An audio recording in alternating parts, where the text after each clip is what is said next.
Hey guys, welcome to the 3-Minute Catholic Chat. I'm Tiffany. I'm Steve.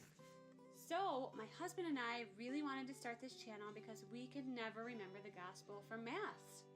It's true. We also just wanted to have the chance to talk to other Catholics. So let's keep the Word of God on our mind, on our lips, and in our hearts.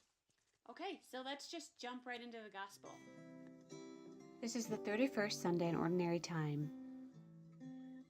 Jesus spoke to the crowds and to his disciples, saying, "The scribes and the Pharisees have taken their seat on the chair of Moses.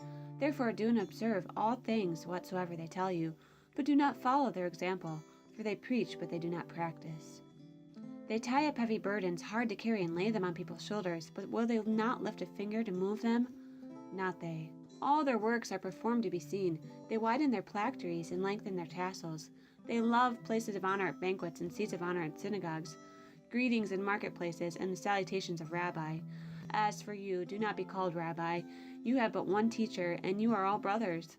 Call no one on earth your father. You have but one Father, and he is in heaven. Do not be called masters. You have but one Master, the Christ. The greatest among you must be your servant. Whoever exalts himself will be humbled, and whoever humbles himself will be exalted." The Gospel of the Lord.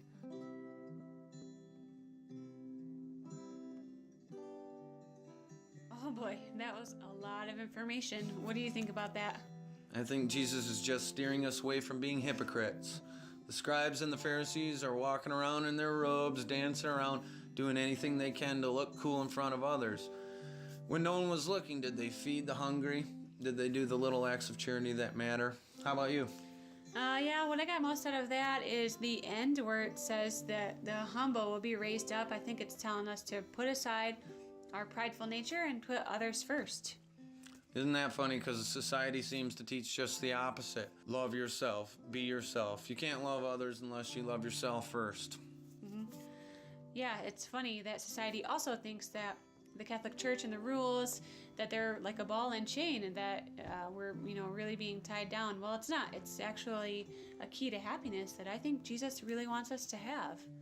Right. The main thing that we also want to focus on is the controversial aspect of today's readings. Call no man father. Well, the Catholic theologians argue Jesus taught in hyperbole. Sometimes that means he taught in a way that we're not supposed to interpret literally. An easy example is Mark 9:47. If your eye causes you sin, pluck it out. If we read that literally, we're going to all pluck our eyes out and walk around blind. Yeah, that's a weird image. Yeah. There's contradictions involved in this because go and teach all nations to observe all I've commanded, and lo, I'm with you to the end of time. Matthew 28:19 and 20. That would be a contradiction, and that's impossible. So, yeah, if you want more information, there's some links down below. Also, don't forget to comment and share and just talk about it with one another. And also, we would really love to hear from you. Thanks for your time.